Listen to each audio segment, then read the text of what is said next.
Hello, everyone. As you're coming in, if you think you're in the right place, you probably are. For those who are distant cousins, we think of EE as a family. So whether you're a first cousin or a distant one, know that when schools grow, people grow.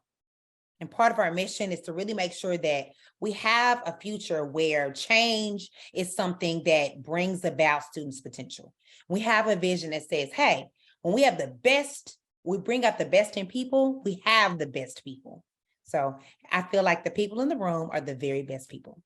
This is me. Y'all see me. If you haven't met me yet, my name is Micaela, Ella, A, just like the Rihanna song. Shout out to the Super Bowl if we have any football fans, but Rihanna, Ella, that's how you say my name. I'm a design principal. I'm very interested in this content today because one of the few teams we're highlighting today I've supported and really interested in sharing how the impact of personalized learning in the professional development space can really scale and expand. And what about you, my friend? And my name is Africa Fels. I am a design associate for Education Elements, and I am out of Greensboro, North Carolina. I am interested in this topic today because prior to leaving the classroom space, I was actually teaching a pilot program that was based on personalized learning. It was one of the very first ones that hit our district. I got to see one full year of results before COVID came through. So I am super excited about what we will learn today and how we will break down all of the different ways that we can figure out how to soft launch shifting into PL. And with that being said, we can just go ahead and jump right into the essential questions. Go for it. So now we want to take a look at just 3 essential questions that we hope to problem solve for and hopefully leave with some answers for today. So the very first one being, why is providing responsive support and being innovative important when considering shifting to PL? So as we all know, whenever there's a shift that takes place, we can anticipate that there will be some challenges. So the key is knowing how to navigate through these initial challenges. And that doesn't necessarily guarantee that we'll fix them all. However, we can begin practicing being responsive, which also ties to our next EQ question. What considerations and key moves are important when shifting to PL or scaling it? So of course, we want to make sure you all consider things like who has the capacity? Are there people who have other roles and responsibilities? What about the experience? Are there teachers who are already using some of these personalized learning best practices that we can leverage from? And where do we start? Who would PL most benefit in this very moment? And then lastly, we want to take time to just think about how might we self-assess our current state in order to move to our ideal PL state. So today, during some planning time, you'll get a chance to kind of sit back and relax and kind of really scope out your PL journey, and you'll begin to map out your journey based on where you feel like you currently are. So up next, we have our elements of building knowledge. So consider this to be like our 4-way stop on our journey today. The essential questions already gave us the what we're here for, but these 4 stops give us the how we'll learn it. So we'll begin with the spark, which will just showcase today's content and why it matters. Then we'll jump to expand, where we'll get to explore some resources to help us practice in a low stakes manner and safe way to test our ideas. Finally, we'll have some space to plan. And basically in that moment, you'll just take how you've practiced or prototype in order to take today's learning back to your respective schools, campuses, and classrooms. Thank you so much, Africa. She has set it up. It's a tough act to follow. So I'll start with the spark, which she named. So this is kind of the question we'll ground our work in. And I want you to really get in the mindset of innovation and responsiveness. Okay, on the screen, we see this little guy and we see this red icon. So I would love to see if anybody can make the connection between the Michelin Man and Michelin Star. Africa, let me know if someone pops it out in the chat, please. So for my foodies, if you know it, gold star, drop it in the chat. What is the connection between that Michelin Star, Rubber Man, and the Michelin Star rating? Ooh, I hope I slump people. Did I slump people? I think we did. Africa. And if they do, if someone says it later, that's fine. So when we think about innovation and responsiveness, I want to give you a quick overview about how these two connect. For my foodies who love to eat in different spaces and places, Michelin star ratings, so the 3-star ratings you can get for a phenomenal restaurant or eating experience, really stem from the Michelin Man, the tire company. That's right. And the thing is, they initially began with saying, hey, if you are a trucker or a driver, these are some local eateries or some local attractions that you might attend. So they are fully connected. And yep, every time you eat, think of the little rubber guy. Now, the good thing is Michelin star ratings stem from these 4 pieces, which actually clearly connect to what we think about when we have shifts to PL or expansion. We have to have quality products. In our case, it is high quality instructional materials. Are we choosing curriculum writers or different set plays that can help us to do that? The second bullet talks about being demonstrative of those techniques. How do we develop our teams? How do we make sure that we have mastered the technique and had an opportunity to feel safe enough to try before we expose it to the rest of the district or to our students foremost? The third bullet talks about showcasing personality. I know I have a lot, and so does Africa, and you guys are in store. But so does every single educator who comes into this space. We come with this magnetism, this gravitas that really helps us to be able to personalize learning and put the person in it. And finally, be consistent. No one who gets a Michelin star rating wants to go to a restaurant on Tuesday, or excuse me, Saturday or Tuesday, and then not get the same on Wednesday or Sunday. It makes us think about this traditional coffee experience. Now, I don't drink coffee like this, y'all. Let's be clear. And if you're drinking coffee, drop in the chat your coffee order. Do it now. I feel like there's a whole space for you people. Let me be clear. I am not a part of that. I took a picture, and so did Africa, and there are plenty others that you have experienced. In this image, we see a lot of things. We see individuals waiting, they kind of look either frustrated, tired, or we see one barista, maybe 2, or there's even a space to, there is a line. And don't forget, you should not show up and not know your order and be asking for a venti when really you meant a grande or a tall, I don't even know. It's a bunch of different stuff. I don't drink coffee, but this is the traditional coffee experience. But then there is something else. There's the Costa coffee experience. I looked this up. I saw this at the Barbara Jordan terminal in Austin Bergstrom Airport in Austin, Texas. I'm a Texan, so shout out to anybody who lives in Texas. If you're in Texas, put it in the chat. I want to see my people. But to be very honest, I had no idea what I was walking up on, and then I was floored. There was not a line because it was so in and out. It was barista-less. It was 2 minutes or less. They had reasonably sourced coffee beans. I learned that I researched this, by the way. They started in 1971, the same year as Starbucks.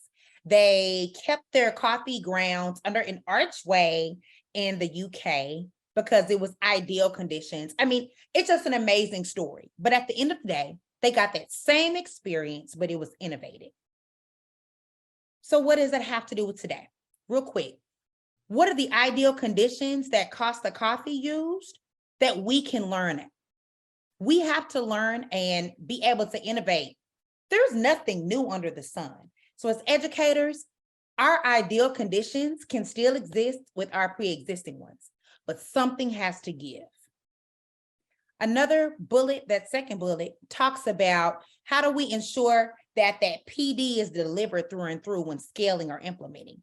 Well, something I didn't mention about Costa Coffee is they delivered the coffee beans before they ever opened a coffee shop or what they call a coffee boutique. So how do we deliver that A+ service? Where does it exist? And finally, the third bullet talks about innovating on current practices. After 100+ blends of coffee sipping, I can't imagine. Africa, I'm sure you would enjoy that. That would be great. That would be great. Pumps. I can't. My order? Yes. My Starbucks order, a venti vanilla latte with 3 pumps of vanilla, 3 pumps of brown sugar, topped with vanilla sweet cold foam. Thank you. Hot, thank you. And there she is. Thank you, Africa. They had to go through a bunch of blends in order for Africa to be able to say, this is the baseline. So we have a lot of experiences that are very special and can work. But how do we innovate on those experiences? How do we add those pumps, those foams, etc.? And Mika, we did have somebody guess. Kessler McCallahan guessed a rating for restaurants. It got it from people driving and using their tires. And Kessler is also from Texas, as well as Lydia Fields is also from Marshall, Texas. So you do have some Texans representing for you real good in the chat right now. Thank you so much. And I always knew that Texas was the best place to be if you're a foodie. So thank you, Kessler. And who else was it? And Lydia, Kessler. And Lydia. Thank you. Thank you so much, guys. You guys are right on time. Don't forget the chat is always open and live. As a matter of fact, we have 2 options for you to add to the chat now so that you can also be a part of our time together today. Choose one, choose your own adventure. We see in the red icon that in order for a Michelin star to be given, and I learned this, it's hurtful when they're taken away. It's almost easier to add than to remove. So with that mindset, we want to give maybe one song, and in the chat, answer one of the 2 options. What would it take for your campus to be Michelin star rated in your mind? Or let's say it's already moving and grooving in PL and you're scaling instead of shifting. How might you really add 1 star? The other option is, what's a pivot you've already made so that you could be innovative and responsive? We got a tune, Africa? Of course. All right, let's press play. And remember, choose one of the 2 options on the screen. So now we're kind of going to move into our expand segment, which really focuses on, okay, I have this spark, I have some ideas, and thank you so much for the individuals that talked about being consistent with leadership and streamlining and being responsive. So everyone to put it in the chat, big kiss from you, like Chuck Woolery. I think it's Chuck Woolery. Yes, I might be dating myself. So when we expand, we really want to look at how does it look to begin this PL journey if you're thinking about making the shift. But don't worry, if you have already made the shift, thank you for sticking with us. We want to show you how to scale it.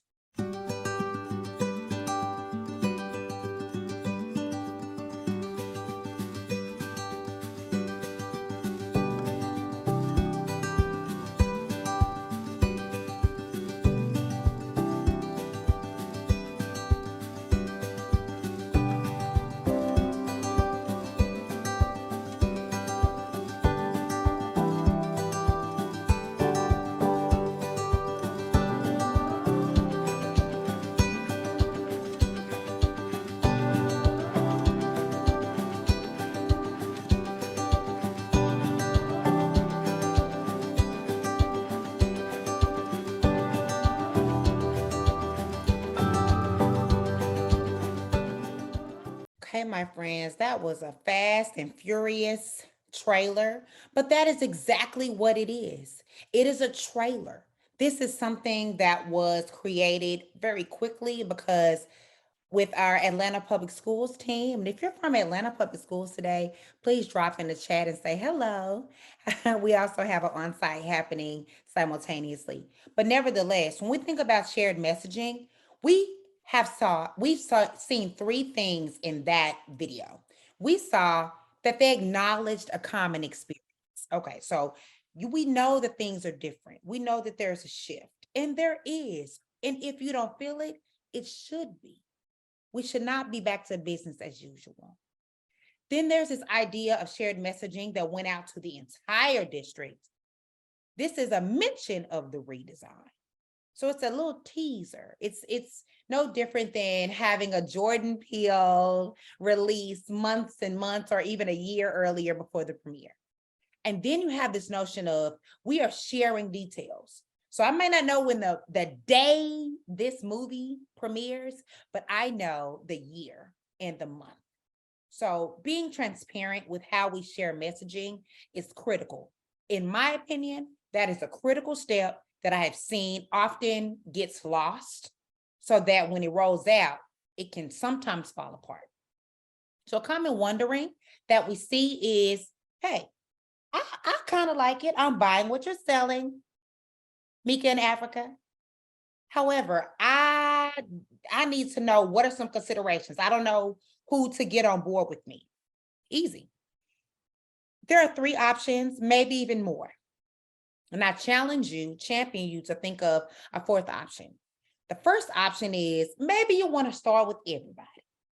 Maybe if you start with everybody, you feel like, hey, I can develop everybody and all of my team members can feel on the same accord as me. And even when people are onboarded, they can feel on the same page. Well, those are the benefits, as well as students all have the same experience or a similar exposure to them.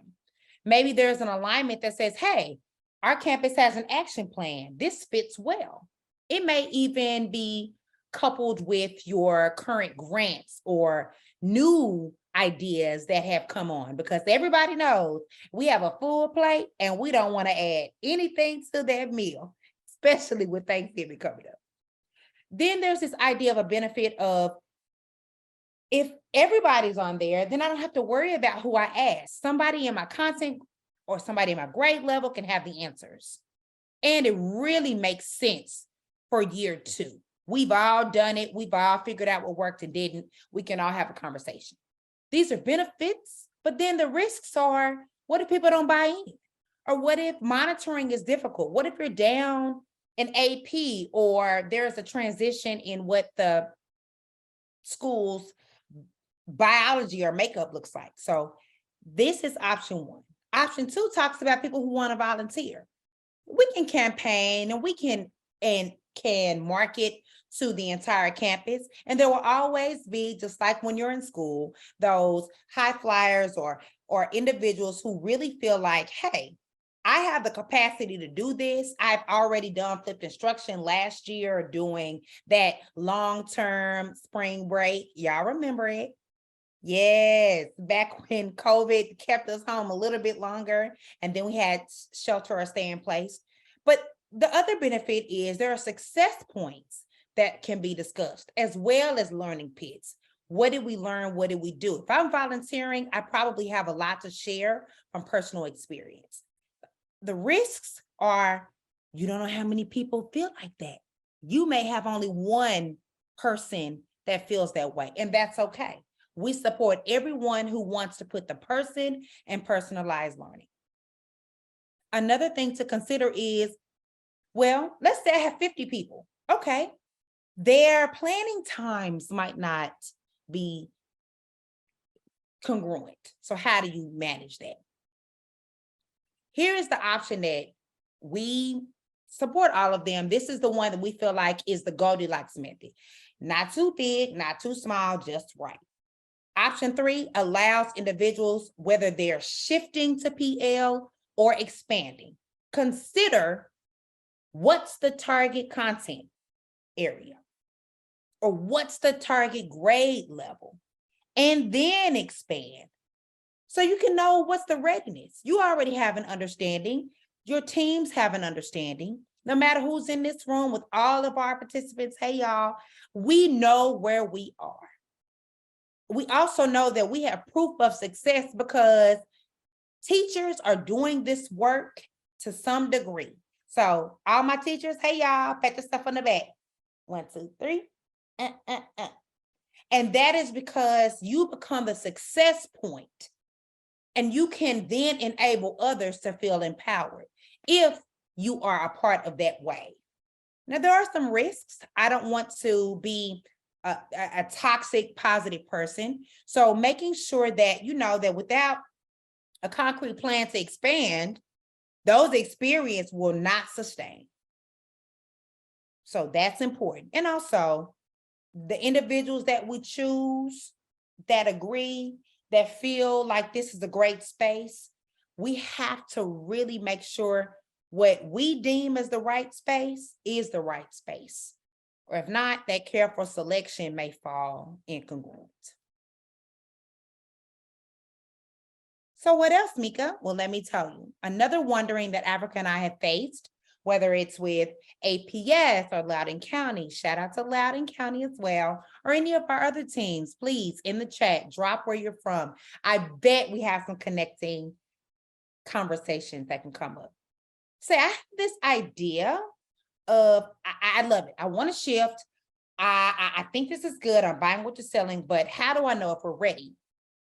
Well, one way you know you're ready is this screen. So I want to be silent here for a moment to let you solo process. To my friends who are reading this, it doesn't matter if you're thinking about why districts shift, if you are ready to shift, or if you have already shifted. It all stems back to this matrix. We have to understand that if we truly want to start a thing, maintain a thing, and then continue a thing, we have to understand the components that exist. So if people come to you and say, hey, I'm confused, maybe the vision is unclear. That's where EE can support. That's where our teams develop problem statements. If individuals come to you and say, hey, I'm frustrated. Okay, well, maybe the resources don't exist. That's where EE can really tap in and say, hey, these are some things that we can use, or we can help to dig up things that will be meaningful, to your teams. And finally, if individuals say, I don't know where to start, I feel stuck, that's okay. That's actually normal. It is our expertise to be able to figure out that action plan so that you can know the why and the how, be it starting or shifting to PL, to sustaining support and maintaining it. Hey, Mika, we have a friend who said they love that change matrix and they use it a lot. Sarah McDonald loves change matrix and uses it a lot. Sarah, thank you. I use it a lot too. I actually use it in my own life. So if I'm going through some things and I'm feeling any of these, I say, oh, okay, well, did I share this vision? So thank you, Sarah, for being so vulnerable in that moment, and I appreciate it. One of the actual resources we use, this is an example. So whoever said, hey, Loudoun County, don't know if you're still here or not. If you were here and you've gone, thank you. This is one of the resources that we use. And we really rely upon this when we're thinking about, okay, I think I want,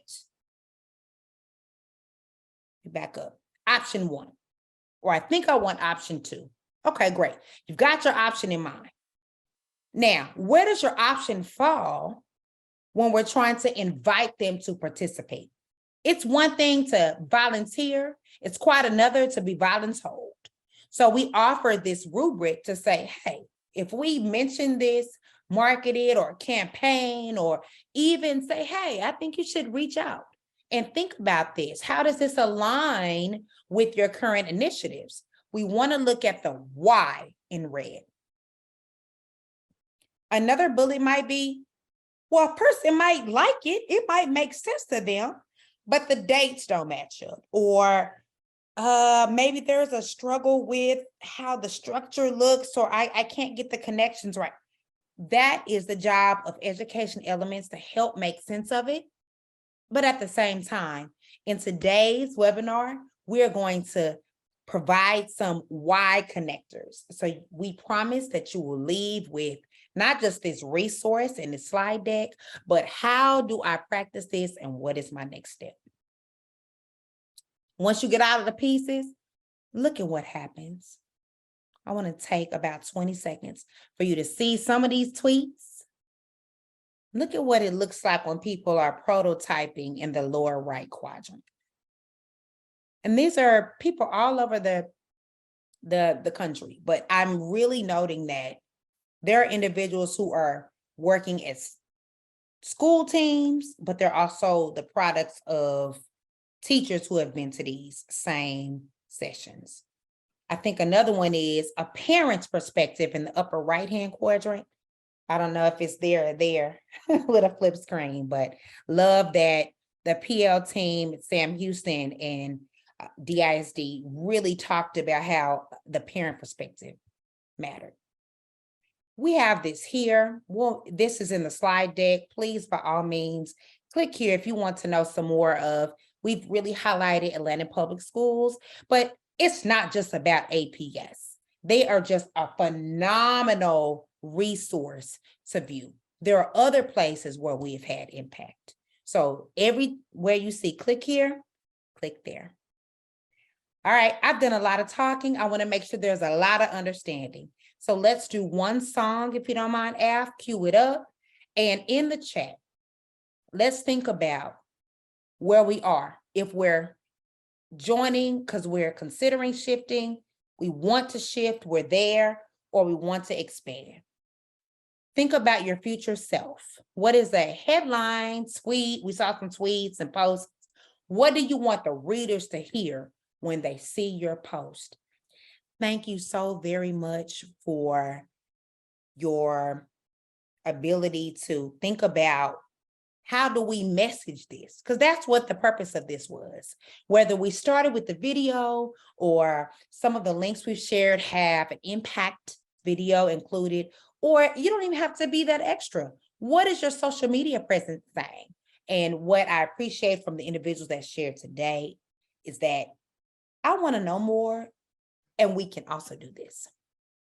Now we'll move into practice. So there's one thing to plan, but then there's another thing to put it into play. But there's a little gap. Before you press play, for everybody who remembers the VCR button, there was a pause, there was a fast forward, and a play. So before we can fast forward, I want to make sure that we have space to think about the supports that are needed to shift and scale PL. First things first, we must understand that we can be here and be excited, but there is a gap that might occur. And in that gap, it might be, hey, I really, really want to do this, but I don't know how. That's skill. Or excuse me. Yeah, that's right. Or we really, really, really want to do this, but I don't know all of the little bitty nuances. Is it flexible path and pace? Is it targeted instruction? What is the EE terminology? I don't know the terminology. I know good practice, but what do I do? But then there's a space for individuals who don't realize that their capacity is there. You have a lot of people in our industry, in our field, and in our craft that know they don't have time. But is it time? Is it resources? Is it neither? Is it both? Or is it fear? So capacity is a huge marker. Then we think about will. There are individuals who know how to do all of this, but don't have the intrinsic motivation or passion because of things that they've encountered. And finally, the bottom two on this screen talk about that cultural and emotional competence and intelligence. How do we think about what other people believe in or what might be different? How do we then pair that with our own emotional intelligence? How do we empathize? So in this slide deck, there are some pieces, resources, tools, and components that will be shared with you. So I don't remember, who was it, Africa, that said that they would like it? You can remember, please let me know. Toya Sneed. All right, Ms. Sneed, we're going to make sure not only you're okay, but everybody is okay. You have full access to these resources because we want to make sure that the knowledge is there if you've made the shift or wanting to make the shift or have made the shift to extend. We want the theoretical and practical knowledge of this and the understanding to be clear. We want the skills to be there. And if you want to get deeper into the skills, that's where EE can come in. So when we're minding that gap of understanding and being very clear, you have pockets of excellence. Let's find it, expand it, and name it. And that is where skill comes in. In terms of capacity, maybe we need to see it. There might be things that are going on that are amazing, but how do we then capitalize on the time, resources that we have to make sure that it is then extrapolated to support the other dimensions. So emotionally, can we do this? We know we're doing a good job, but emotionally, can we do it? How do we then lift what's already great and expand and turn this this emotional dimension into a physical one? Here, this will be in your deck. If you're in it already, thank you. If you need to get in it, don't worry. We'll send it to you after this webinar. There's a whole video of how this has happened with our partners at Atlanta Public Schools. Woo, woo, woo. We love it. They're a phenomenal example because there is something to be said about the fear in wave 1 and then the stretch comfortability with wave 2. There is something to be said about ability and will and vice versa. You might have the ability to do, but not have the desire or motivation to do it, and vice versa. So we can always support at EE how to vision set. And this is the outcome in the video on the left with sense of achievement. Cultural competence is important. We all come from different walks of life, different biases. We all have a different understanding. But how do we really take that to say, hey, we are all different, and this takes place in personalizing learning? After all, the suffix, or excuse me, the root word of personalize is person. And in the same vein, being able to manage those emotions, being able to say, hey, this is how we are not only made aware, but how do we then practice empathy? Lots of talking, want to make sure it's lots of processing. What I would like for Africa to do is to play a song. And while she plays this song, I want you to consider if you're thinking about shifting, if this is something that makes sense to you, no matter your role. Roles are off the table. We are really trying to determine, if you think about those domains, knowledge, skill, capacity, will, cultural competence, and emotional intelligence, where do you feel you fall? Or if you have to make decisions for teams, with teams, what is the metric? Are we opened up thinking about the people who are shifting? Well, it's not just them. For the people who are scaling, you have the rest of the song to consider the same. Where are you now? Not where you started, but where are you now? And there are a few guiding questions there to help you process for those who have not just shifted, but are trying to scale. Africa and I have included, we're here for a good time, not a long time. So anything that you want to kind of reach out and get some further guidance on, or learn more about EE, if this is your first go around with us, Africa and I have included our email addresses, Twitter handles, phone numbers, social security numbers, all of that.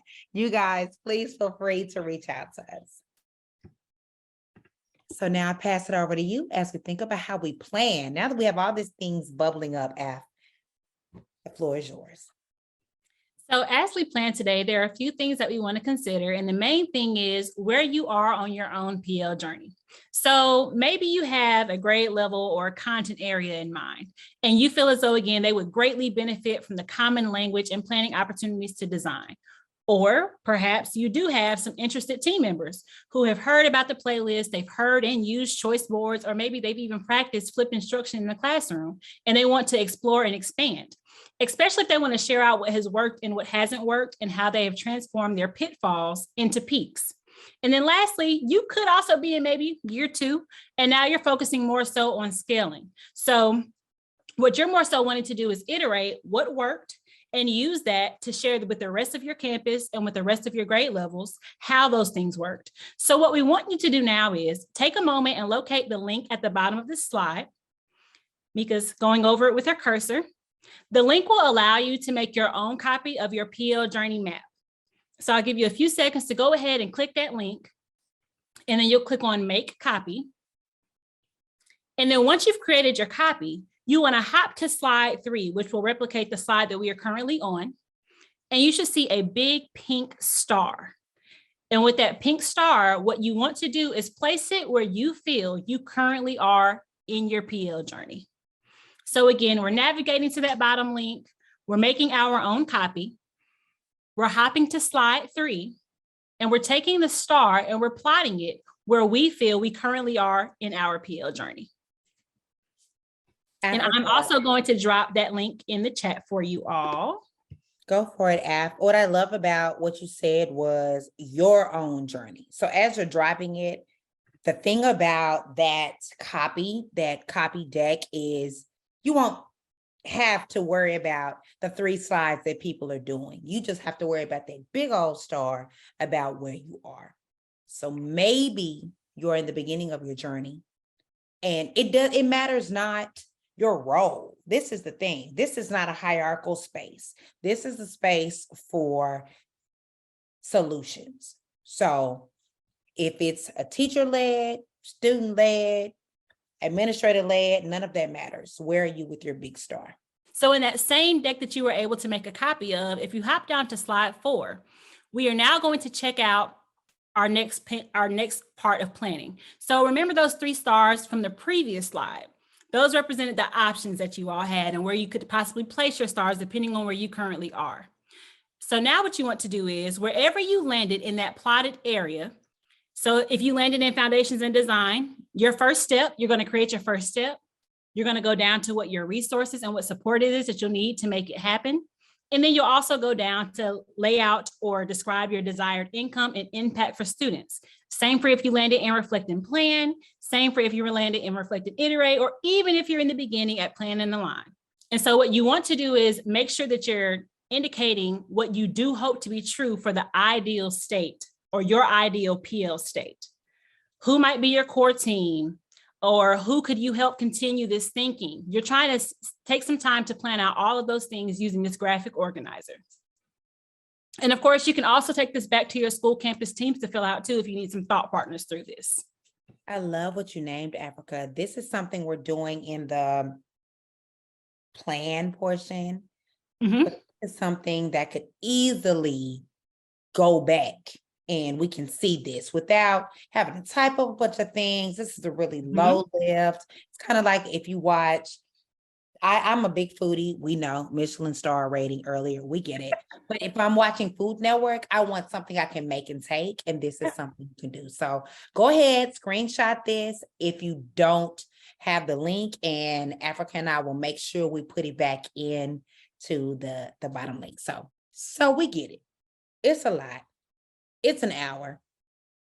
It's fast and furious. It is also a space to develop your thoughts so that if you need to talk to somebody, you have a thought partner. And what Africa and I want to always let you guys know, you can come back.